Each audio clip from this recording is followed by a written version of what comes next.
नमस्ते बच्चों, हमने पूर्व की कक्षा में चालक और प्रतिरोधकता, जिसे हम विशिष्ट प्रतिरोध कहते हैं, इनके बारे में हमने अध्ययन किया था। तो आइए हम आज इन्हीं किसी चालक के प्रतिरोध तथा प्रतिरोधकता, जिसे हम विशिष्ट प्रतिरोध कहते हैं, इनमें अंतर देखें कि इन दोनों में क्या क्या अंतर है। तो हम इसे दो भागों में विभक्त कर, यहाँ पे हम अंतर करने के लिए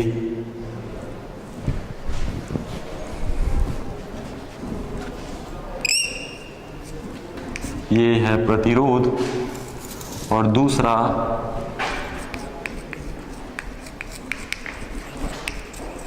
प्रतिरोधकता। हम इन्हें दो भागों में हम विभक्त कर दिए हैं। पहला है प्रतिरोध, दूसरा प्रतिरोधकता। प्रतिरोध में यदि हम पहला अंतर देखें तो कोई भी चालक जो है वह प्रतिरोध की जो लंबाई है तथा अनुप्रस्थ काट का जो क्षेत्रफल है उस पे निर्भर करता है या नहीं करता है। तो हमने अध्ययन किया है कि किसी भी चालक की लंबाई तथा अनुप्रस्थ काट का जो क्षेत्रफल है उस पर निर्भर करता है। तो जो प्रतिरोध है वह किसी चालक की लंबाई तथा अनुप्रस्थ काट के क्षेत्रफल पर निर्भर करता है। ये हमने पढ़ा है। तो पहला अंतर हम लिखेंगे कि किसी चालक का जो प्रतिरोध है वह लंबाई तथा अनुप्रस्थ काट के क्षेत्रफल पर निर्भर करता है। हम प्रतिरोधकता को यदि देखें तो किसी भी चालक की जो प्रतिरोधकता है या हम जिसे विशिष्ट प्रतिरोध कहते हैं, यह एक नियत राशि होती है। तो हम कहेंगे लंबाई तथा अनुप्रस्थ काट के क्षेत्रफल पर निर्भर नहीं करता है। कौन? प्रतिरोधकता या विशिष्ट प्रतिरोध। तो हम लिखेंगे कि प्रतिरोधकता एक नियत राशि है, फिक्स है।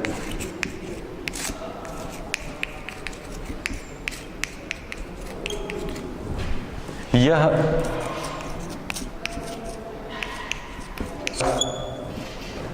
की लंबाई तथा अनुप्रस्थ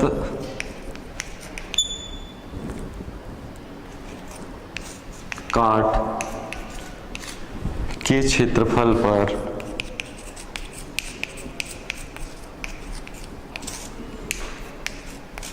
क्या करेगा? निर्भर नहीं करेगा। तो अनुप्रस्थ काट के क्षेत्रफल पर निर्भर नहीं करता है।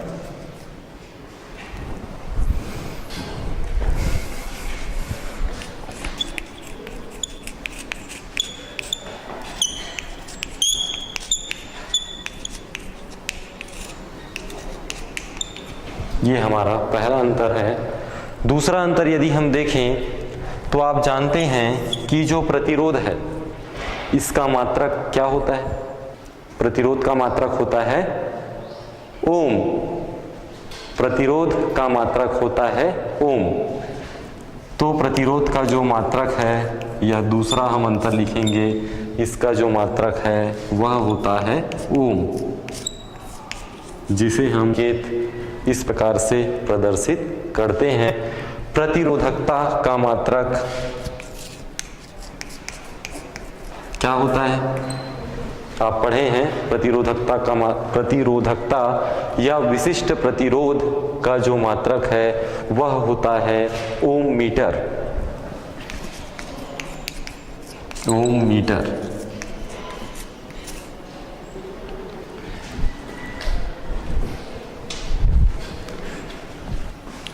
ओम मीटर। तो इस प्रकार से दूसरा अंतर ये होगा कि प्रतिरोध का जो मात्रक है वह ओम होता है और प्रतिरोधकता का जो मात्रक है वह ओम मीटर होता है। तीसरा यदि हम अंतर देखें प्रतिरोध के लिए, तो कोई भी यदि प्रतिरोध है तो प्रतिरोध चालक का गुण होता है। किसी भी प्रतिरोध में चालक का गुण होता है। तो हम तीसरा अंतर लिखेंगे कि प्रतिरोध में चालक का गुण होता है, चालक का गुण होता है। और यदि हम प्रतिरोधकता या विशिष्ट प्रतिरोध के बारे में देखें तो विशिष्ट जो है वह किस में होता है? पदार्थ। तो हम कहेंगे कि विशिष्ट प्रतिरोध चालक के पदार्थ का एक गुण होता है। विशिष्ट प्रतिरोध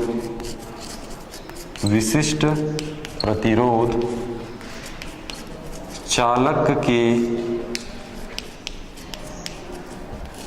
पदार्थ का एक गुण होता है।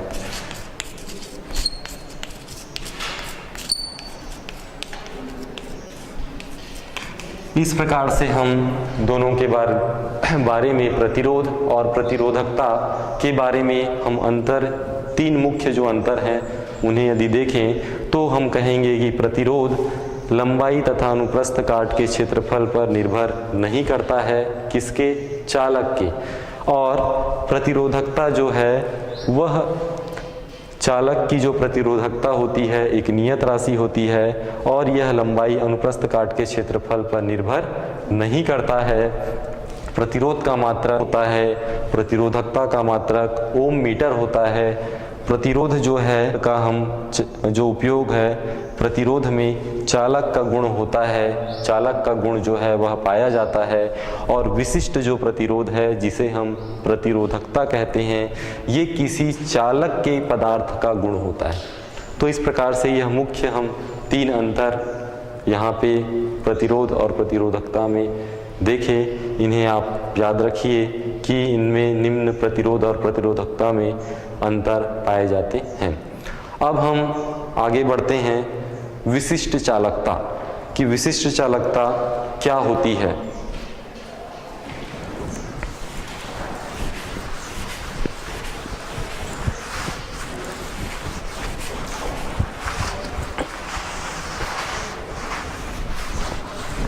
विशिष्ट चालकता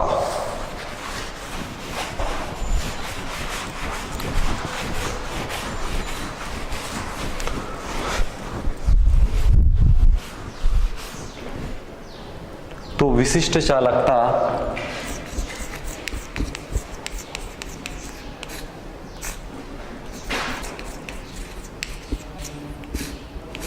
जिसे हम वैद्युत चालकता भी कहते हैं, तो चालकता या वैद्युत चालकता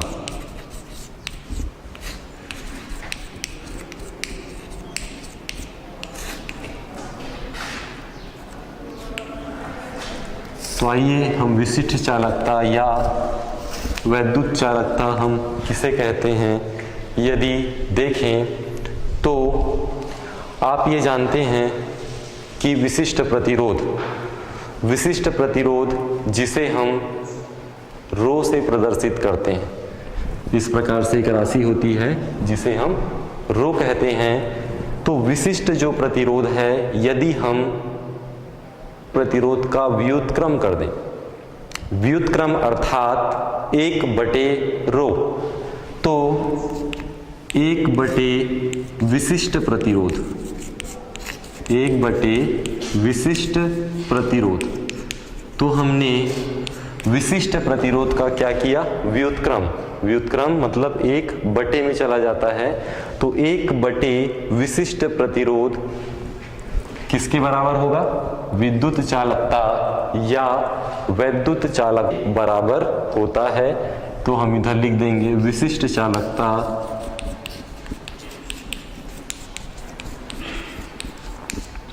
ये बराबर होगा 1 बटे विशिष्ट प्रतिरोध। तो विशिष्ट प्रतिरोध के व्युत्क्रम को क्या कहते हैं? विशिष्ट चालकता कहते हैं। और विशिष्ट प्रतिरोध को हम किससे प्रदर्शित करते हैं? रो से। तो ये राशि होगी 1/रो। और हम विशिष्ट जो चालकता है उसे सिग्मा से प्रदर्शित करते हैं। तो हम कहेंगे कि सिग्मा बराबर 1/रो। तो ये संकेत के रूप में यदि हम देखें तो सिग्मा बराबर होता है 1/रो के, जहां सिग्मा विशिष्ट चालकता है, रो विशिष्ट प्रतिरोध है। अब जो विशिष्ट चालकता है और जो धारा घनत्व को हम J से दर्शाते हैं, विशिष्ट चालकता को हम सिग्मा से दर्शाते हैं।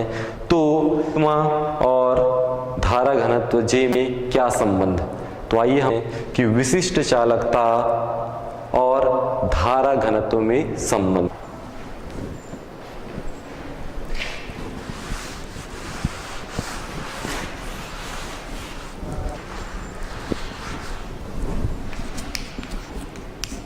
विशिष्ट चालकता एवं धारा घनत्व में संबंध।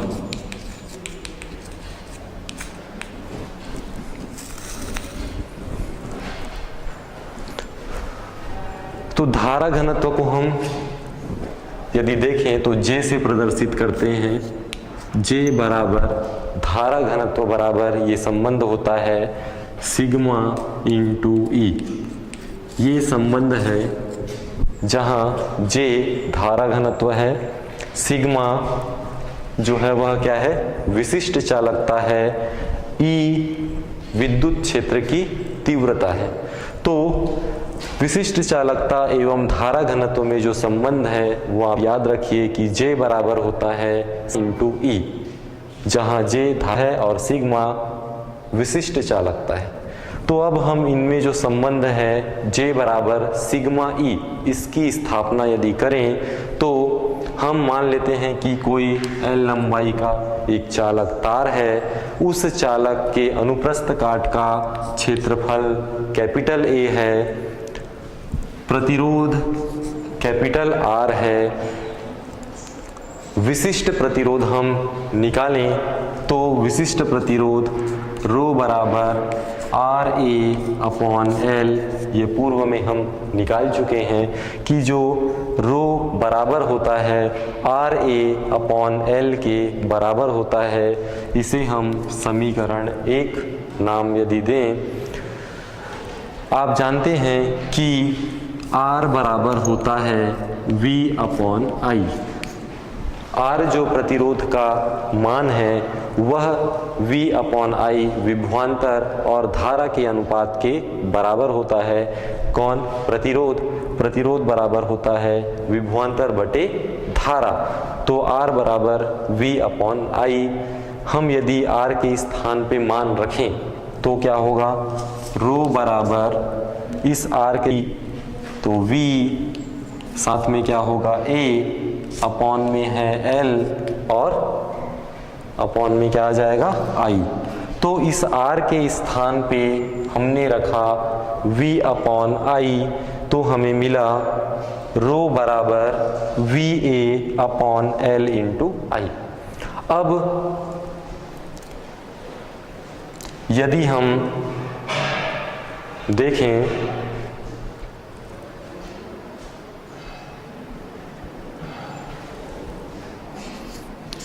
इस समीकरण को हम रूपांतरित करें, VA/LI है।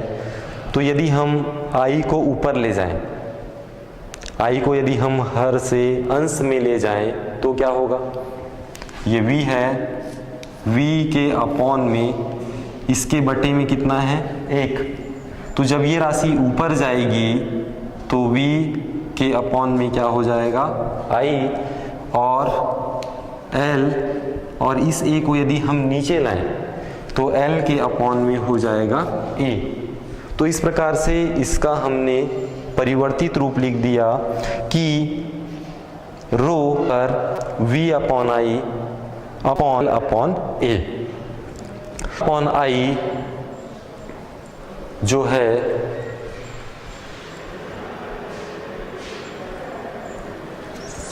V अपॉन आई एल होना चाहिए था, V बराबर I into R, V upon L A upon I रो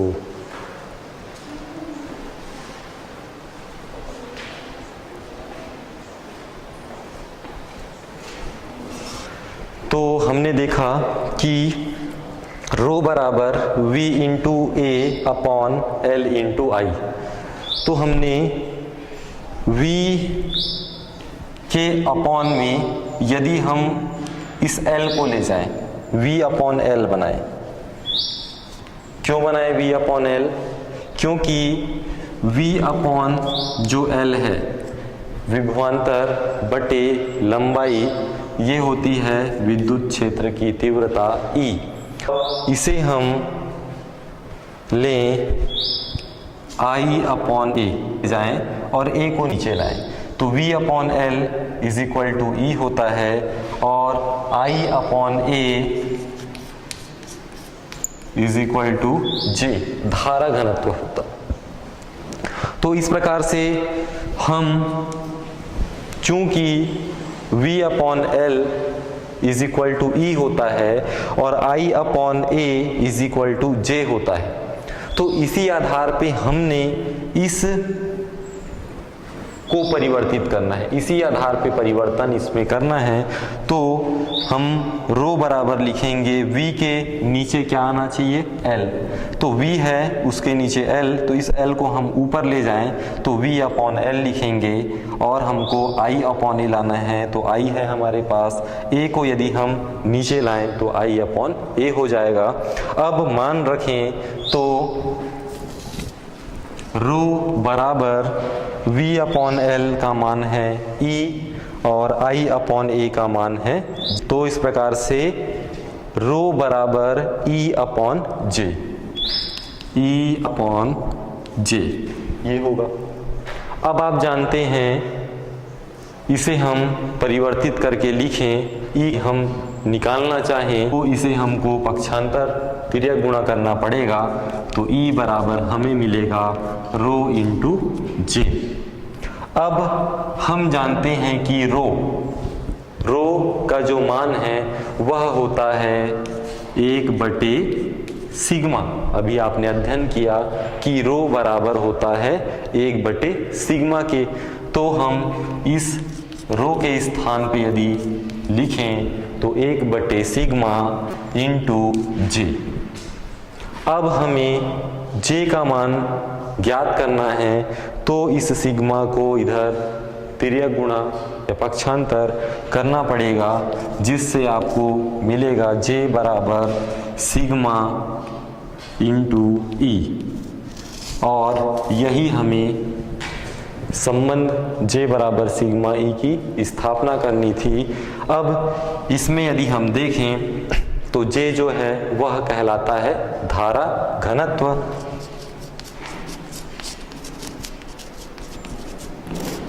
बराबर सिग्मा को हम क्या कहते हैं?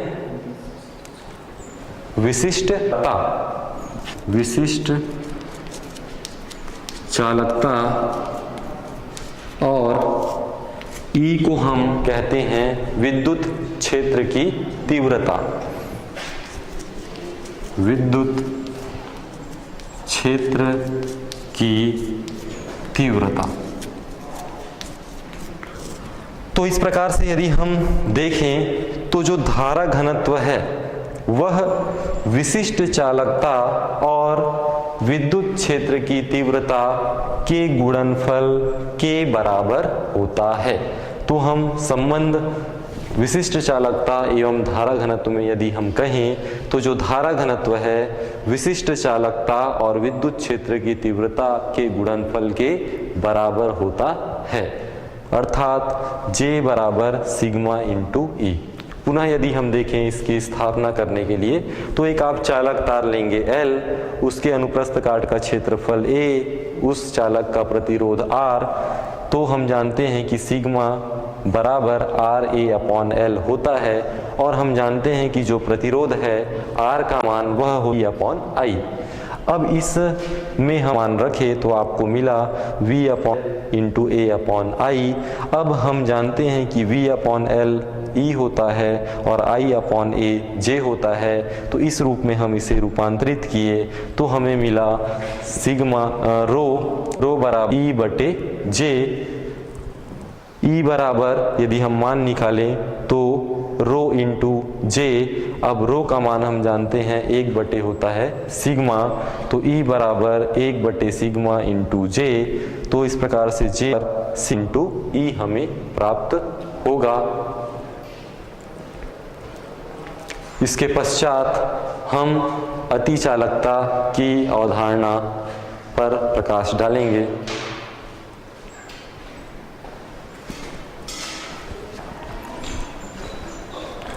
तो इसके पश्चात हम अतिचालकता के बारे में अध्ययन करते हैं। अतिचालकता की अवधारणा।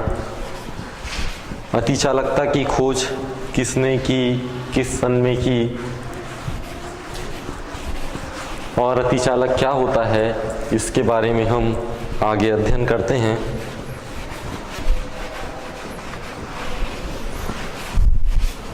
अतिचालकता।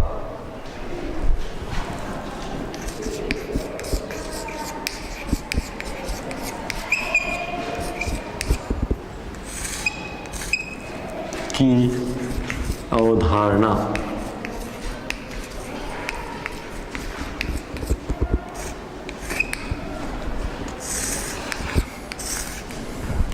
अतिचालकता की जो खोज है सन 1911 में नीदरलैंड,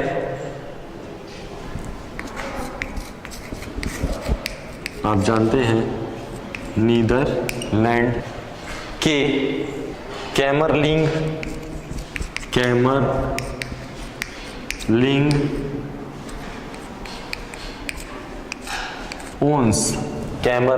ओन्स इन्होंने अतिचालकता की खोज की थी।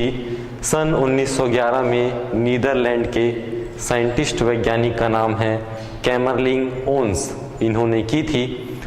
उन्होंने बताया कि एक विशेष ताप पर किसी एक विशेष ताप पर एकाएक प्रतिरोधकता शून्य हो जाती है। प्रतिरोधकता का जो मान है वह शून्य हो जाता है। कम ताप पर किसी भी पदार्थ की प्रतिरोधकता के एकाएक शून्य हो जाने की घटना को ही अतिचालक कहते हैं। उन्होंने ये बताया कि कम ताप पर किसी भी पदार्थ की अतिचालकता क्या होती है, शून्य हो जाती है, तो उसे हम क्या कहेंगे, अतिचालकता कहेंगे। तो हम अतिचालकता की यदि हम परिभाषा बोलें तो कम ताप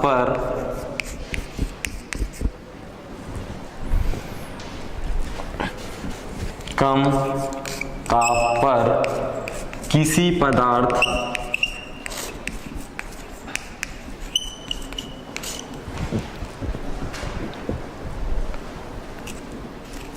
की प्रतिरोधकता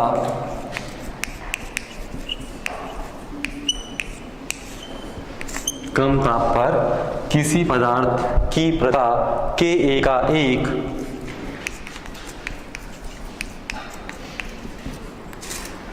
शून्य हो जाने की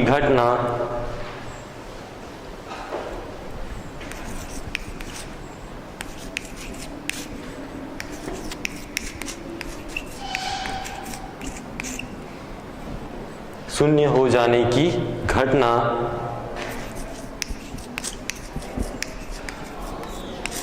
को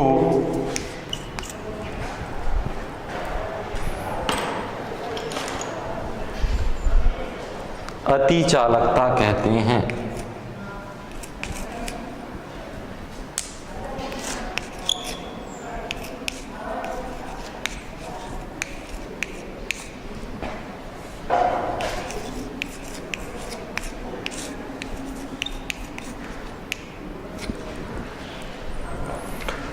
जिन पदार्थों में यह घटना होती है उन्हें अतिचालक कहते हैं। जिन पदार्थों में यह घटना होती है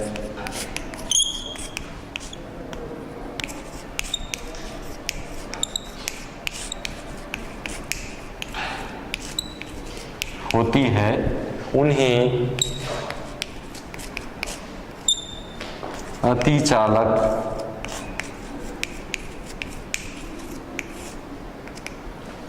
कहते हैं।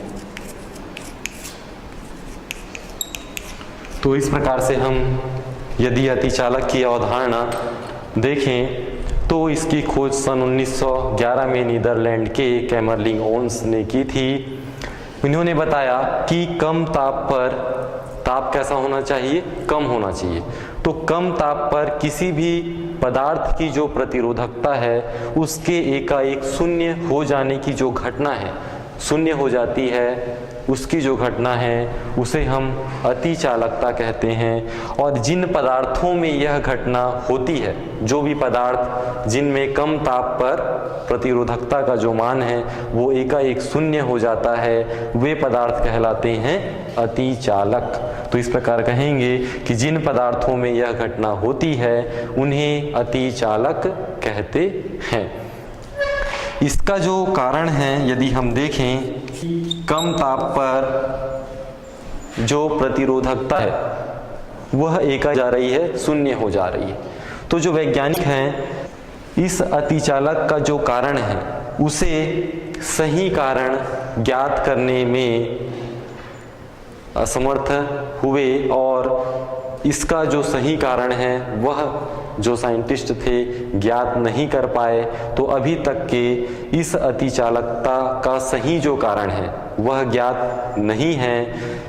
हम क्वांटम यांत्रिकी के आधार पे के आधार पर किसी पदार्थ के ताप को पर्याप्त यदि हम कम रखें या पर्याप्त कम रखा जाए ताप, तो उससे जो युग्मित इलेक्ट्रॉन हैं बिना टक्कर के आगे गति कर सकते हैं।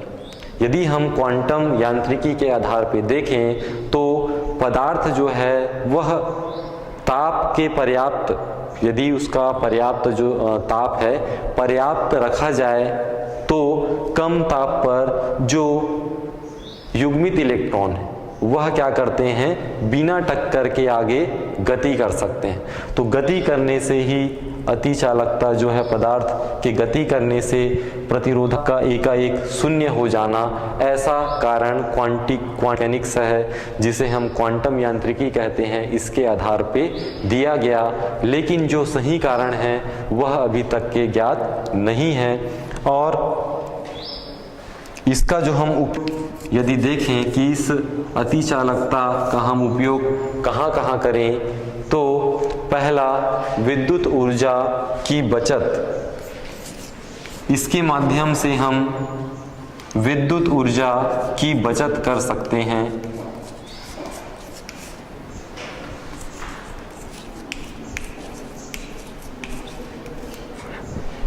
कारण में हम लिख लेंगे सही कारण ज्ञात नहीं है, सही कारण ज्ञात नहीं।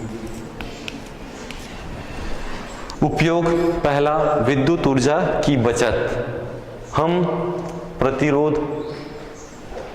प्रतिरोधकता के शून्य हो जाने के लिए ऐसा प्रतिरोध हम प्रयोग में लाएं, ऐसा पदार्थ हम लें जिसे अतिचालक कहते हैं, और उस अतिचालक का हम उपयोग यदि करें तो विद्युत ऊर्जा की बचत की जा सकती है। दूसरा, अतिचालक जो है उनके तारों, जो तार हैं उनके बिना ऊर्जा क्षय से विद्युत शक्ति को एक स्थान से दूसरे स्थान तक हम पहुंचा सकते हैं अतिचालक के माध्यम से। तो अतिचालक तारों से बिना ऊर्जा क्षय, अतिचालक यदि तार हम प्रयोग में लाते हैं तो बिना ऊर्जा क्षय के एक स्थान से दूसरे स्थान तक हम विद्युत शक्ति का आदान प्रदान कर सकते हैं। तो हम दूसरा उपयोग लिख सकते हैं कि अतिचालक तारों से, अतिचालक तारों से बिना ऊर्जा क्षय, ऊर्जा क्षय से तात्पर्य क्षय मतलब हानि या क्षति, तो बिना हम हानि के, बिना क्षति के अतिचालक तारों से बिना ऊर्जा विद्युत शक्ति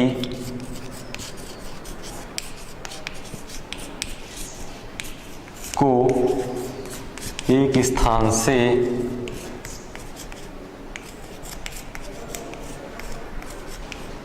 दूसरे स्थान तक क्या कर सकते हैं, पहुंचाया जा सकता है, तक पहुंचाया जा सकता है। इस प्रकार से अन्य बहुत सारे उपयोग हैं अतिचालक के, जैसे कि सुपर फास्ट कंप्यूटर। आप देख रहे हैं कि जो वर्तमान जो युग है वह कंप्यूटर का युग है, तो सुपर फास्ट कंप्यूटर के निर्माण में भी इन पदार्थों का, इन अतिचालक का उपयोग किया जाता है। तो हम लिख सकते हैं सुपर फास्ट कंप्यूटर के निर्माण में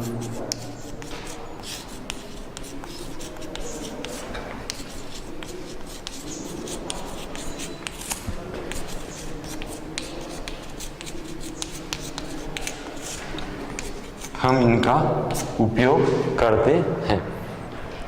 तो इस प्रकार से और भी उपयोग हैं, जिसमें हम मुख्य 3 उपयोग देखें तो विद्युत ऊर्जा की बचत की जा सकती है, अतिचालक न ऊर्जा क्षय के विद्युत शक्ति एक स्थान से दूसरे स्थान तक पहुंचाई जा सकती है, और मुख्य जो उपयोग सुपर फास्ट कंप्यूटर के निर्माण में इनका उपयोग किया जाता है।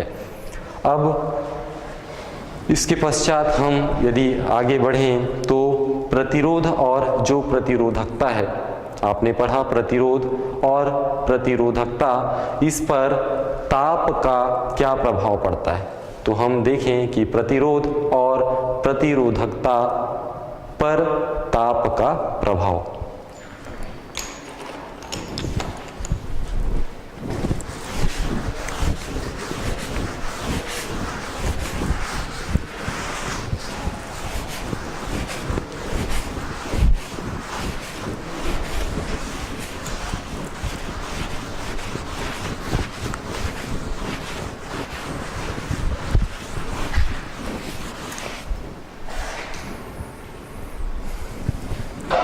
प्रतिरोध और प्रतिरोधकता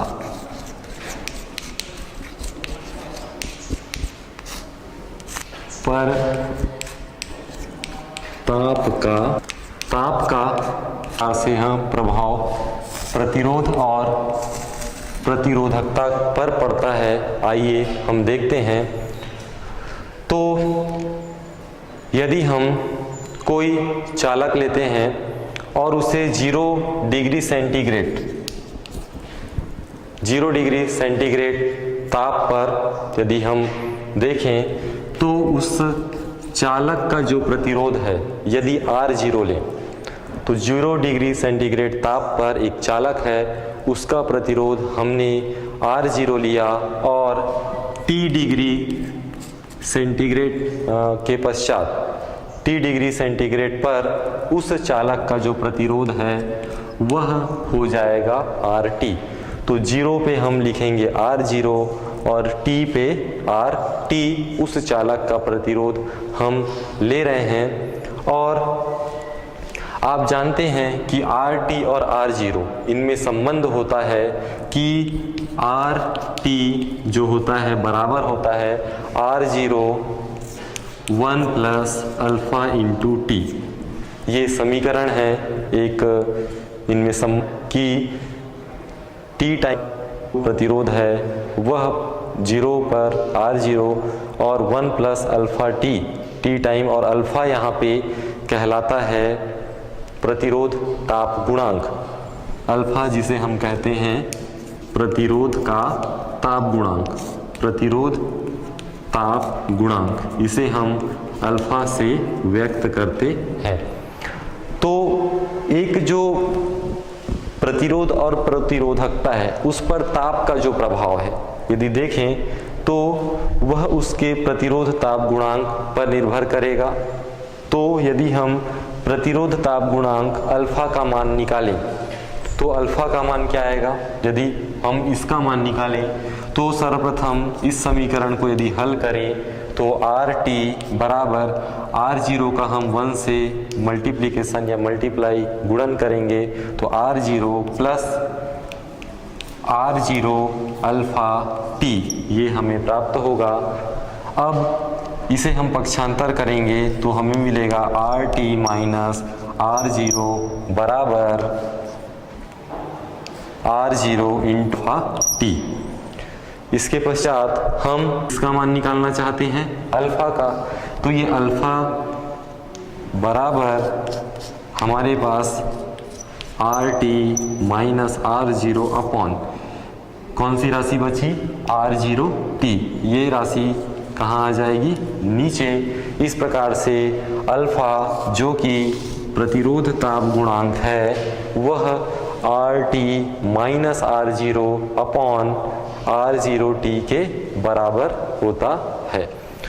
तो यदि हम देखें तो अल्फा जो है वह T डिग्री सेंटीग्रेड पे जो चालक का प्रतिरोध है और 0 डिग्री सेंटीग्रेड पे जो चालक का प्रतिरोध है R0, इनके अंतर के बराबर है। तो इस प्रकार से हम अल्फा बराबर कह सकते हैं कि आर टी माइनस R0 यह कब होगा, जब हम R0 टी टाइम पे R0 टी का मान यदि एकांक हो जाए, तो एकांक ये राशि यदि 1 के बराबर हो जाती है तो अल्फा बराबर होगा आर टी माइनस R0 के, जिसे हम कहेंगे are T minus R0। R T जो है वो टी टाइम पर प्रतिरोध है और R0 है वह 0 टाइम पर प्रतिरोध है। तो इस प्रकार से यदि देखें तो ये प्रतिरोध में क्या हो रहा है, वृद्धि। तो प्रतिरोध ताप गुणांक बराबर हम कहेंगे कि प्रतिरोध में वृद्धि।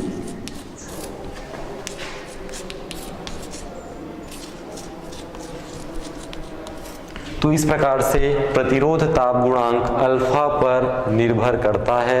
अब यदि हम देखें कि धातुओं में ताप पर क्या होता है, तो हम आगे बढ़ते हैं। धातुओं में क्या क्या प्रभाव पड़ता है, तो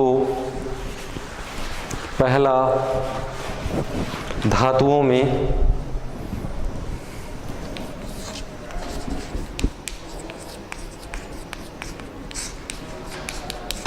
जैसे जैसे आप ताप बढ़ाते जाएंगे, ताप बढ़ाने पर जो प्रतिरोध है वह बढ़ जाएगा। तो धातुओं में ताप बढ़ाने पर प्रतिरोध बढ़ जाता है तथा ताप कम करने पर घट जाता है, और ताप कम करने पर ताप यदि कम हो तो घट जाता है।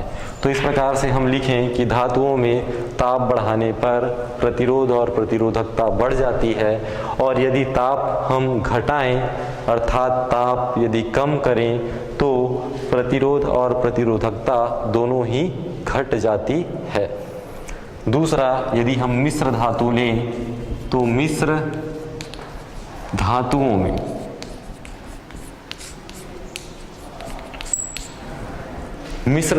में यदि हम ताप बढ़ाएं तो ताप बढ़ाएं अर्थात बढ़ाने पर क्या होगा, धातुओं में क्या हो रहा है, बढ़ जा रहा है। और मिश्र धातुओं में भी क्या होगा, ताप यदि बढ़ाएंगे तो क्या होगा, बढ़ जाएगा। तो ताप बढ़ाने पर मिश्र धातुओं पर भी प्रतिरोध और प्रतिरोधकता है वह बढ़ जाता है, किंतु यह जो वृद्धि है, इसमें जो वृद्धि होगी ये जो बढ़ जाता है मिश्र धातुओं में, यह जो वृद्धि है शुद्ध धातुओं की तुलना में, शुद्ध धातु जो होते हैं और ये मिश्र धातु है, तो जो शुद्ध धातु की तुलना यदि हम करें इस मिश्र धातु की, तो उसकी तुलना में बहुत कम होती है। तो मिश्र धातुओं में ताप बढ़ाने पर प्रतिरोध और प्रतिरोधकता बढ़ जाती है, लेकिन कितनी बढ़ती है? यह जो वृद्धि होती है वह शुद्ध धातुओं में बहुत ही कम होती है। तो वृद्धि तो होती है लेकिन शुद्ध धातुओं की तुलना में बहुत कम होती है।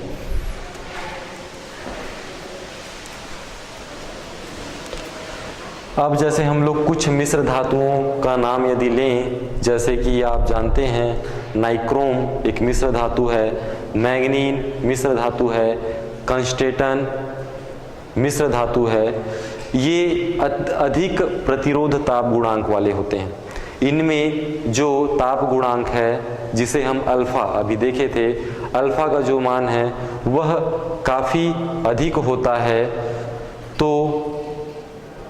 ताप गुणांक जो अधिक होता है जिसके कारण इनका जो उपयोग है वह प्रतिरोध बॉक्स के रूप में करते हैं। तो ये जो हम राशि मैंने बताया कि नाइक्रोम, मैग्नीन, टंगस्टेन, इन राशियों का जो उपयोग है वह प्रतिरोध बॉक्स के रूप में किया जाता है।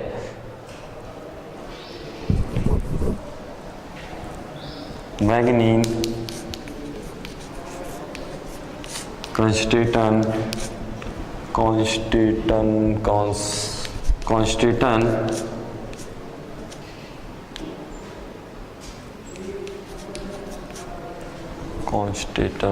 मैग्नीन हो गया और टंगस्टेन और क्या बताया आपको, नाइक्रोम, इन मिश्र धातुओं का जो उपयोग है, मैग्नीन, टंगस्टेन, नाइक्रोम, इनका जो प्रतिरोध और प्रतिरोधकता है वह क्या होता है? अधिक होता है। प्रतिरोध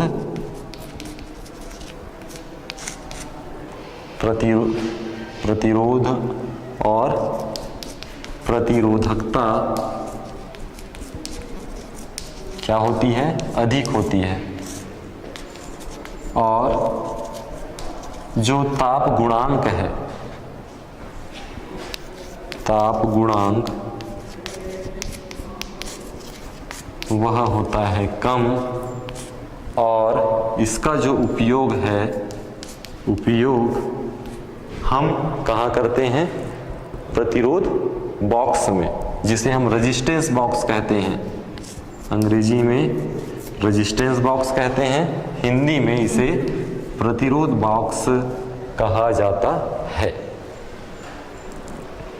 और आपने देखा होगा कि प्रतिरोध तापमापी बनाया जाता है। तो प्रतिरोध जो तापमापी है उसमें प्लेटिनम तार का प्रयोग किया जाता है।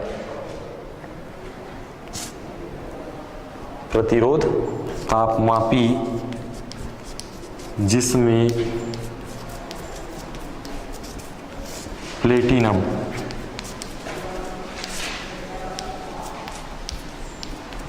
तार का प्रयोग किया जाता है। और आगे हम देखें तो अगली मिश्र धातु, पहला हो गया धातुओं में, दूसरा हो गया मिश्र धातुओं में, और तीसरा यदि हम देखें अर्धचालकों में।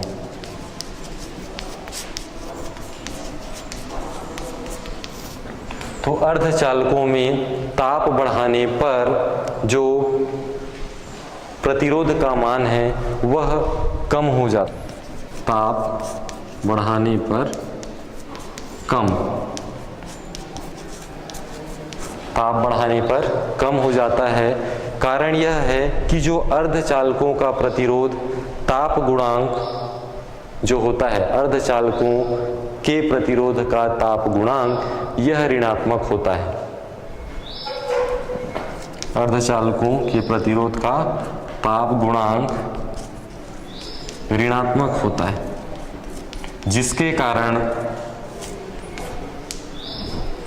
ताप बढ़ाने पर इनके प्रतिरोध और जो प्रतिरोधकता है इसका मान में कमी आती है। और चौथा हम यदि देखें विद्युत अपघट्यों में,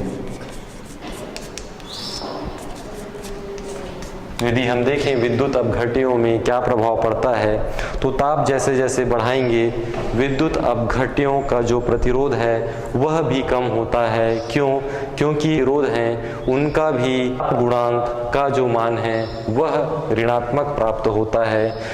ये दोनों अर्धचालक और विद्युत अपघट्य ये दोनों एक ही प्रकार से कार्य करते हैं कि ताप बढ़ाने पर प्रतिरोध और प्रतिरोधकता का जो मान है वह कम हो जाता है और का जो कारण है वह समान है कि यदि हम ताप गुणांक जो इसमें होता है इसका मान जो होता है वह ऋणात्मक होता है। तो इस प्रकार से प्रतिरोध और प्रतिरोधकता पर जो ताप का प्रभाव पड़ता है, पहला जो है धातुओं में बढ़ाने पे बढ़ जाता है, कम करने पे घट जाता है। मिश्र धातुओं में ताप बढ़ाने पे बढ़ जाता है, ताप गुणांक कम होता है। इसका जो उपयोग है प्रतिरोध बॉक्स में इन मिश्र धातुओं का उपयोग किया जाता है। प्रतिरोध तापमापी होता है जिसमें प्लेटिनम तार का उपयोग किया जाता है। अर्धचालकों में और विद्युत अपघट्यों में दोनों में ही ताप बढ़ाने पर प्रतिरोध का मान कम होता है क्योंकि ताप जो गुणांक है वह ऋणात्मक होता है। तो इस प्रकार से आज हमने अध्ययन किया। अगली कक्षा में हम प्रतिरोधों के संयोजन, जो प्रतिरोध आपने देखे कि एक प्रतिरोध जो होता है वो धारा के मार्ग में रुकावट डालता है। हमारे पास विभिन्न मानों के प्रतिरोध उपलब्ध हैं, लेकिन यदि हमें इलेक्ट्रॉनिक परिपथ या विद्युत परिपथ बनाना है और हमारे पास वह जिस मान का हमें प्रतिरोध चाहिए वह हमारे पास उपलब्ध नहीं है, तो हम विभिन्न मानों के प्रतिरोधों को लेकर उनका संयोजन कर, 3 प्रकार से संयोजन होता है, श्रेणी क्रम संयोजन, समांतर क्रम संयोजन और मिश्रित क्रम।